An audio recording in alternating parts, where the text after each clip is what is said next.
Israel has also increased its military restrictions in Lebanon. It's declared the southern region a combat zone and ordered people to leave. Airstrikes have targeted bridges and routes linking southern towns to the rest of the country. New forced displacement orders now apply to all territories south of the Zaharani River. Israel's combat zone previously applied to areas south of the Litani River. Funerals have been held in the southern Lebanese city of Tyre for people killed in Israeli strikes earlier this week.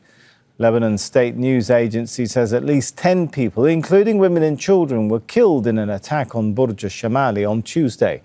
Israel has continued daily strikes across Lebanon, despite a ceasefire brokered by the United States in April. Well, Ali Rizk is a security affairs analyst. He joins us from Beirut. So all of this happening while we know talks between military delegations of Lebanon and Israel is scheduled. What does that tell us? Is there some kind of military coordination, if not alliance, about to emerge between Lebanon and Israel? I think it's difficult to tell. There was an interesting piece of news in Haaretz today saying that the Israeli assessment is that the Lebanese army is incapable of disarming Hezbollah. At the same time, the Lebanese military has gone out of its way to say that these talks are going to be focused on Israeli withdrawal, other issues not related to coordination against Hezbollah. But when you look at the Israeli and the American statements, and also if you read between the lines of some of the official Lebanese statements, you can't escape the conclusion that there does appear to be an effort to coordinate against the group. But I think that one major obstacle to that would be the Lebanese Military Institute in of itself. The Lebanese Army Commander, General Rodolphe Heikel, has proven to be very adamant in avoiding that scenario.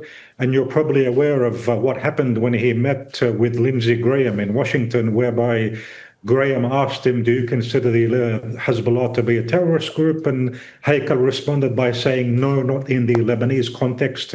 And that's when Graham abruptly ended that meeting.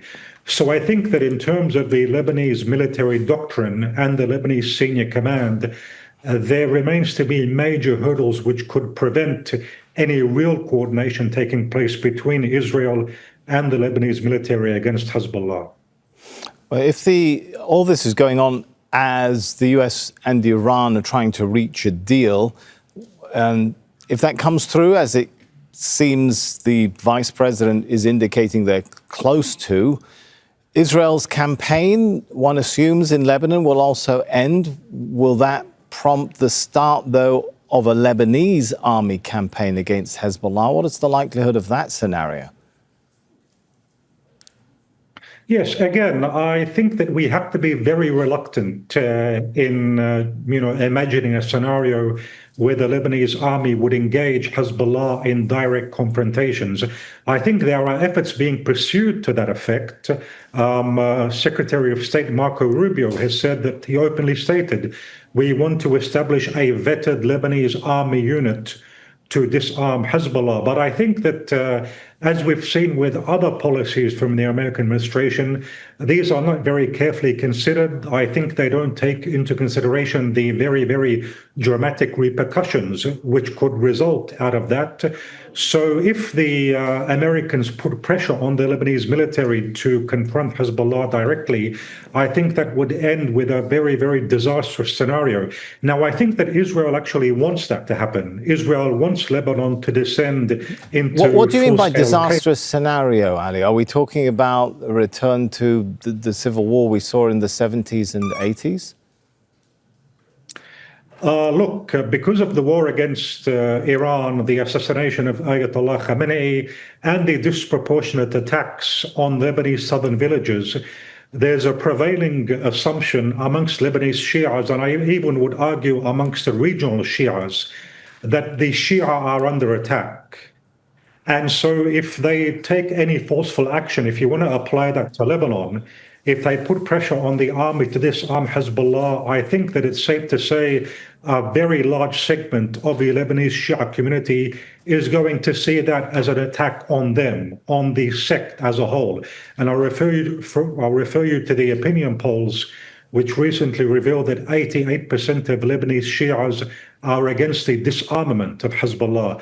That's what I mean when I talk about disastrous scenarios, that you're going to see an all-out confrontation, sectarian warfare. And I think that the Lebanese army chief is aware of that. And that's why he's been so insisting when he says that we have to avoid that scenario at all costs. All right, thank you so much. Good talking to you, Ali Rizk there, security affairs analyst.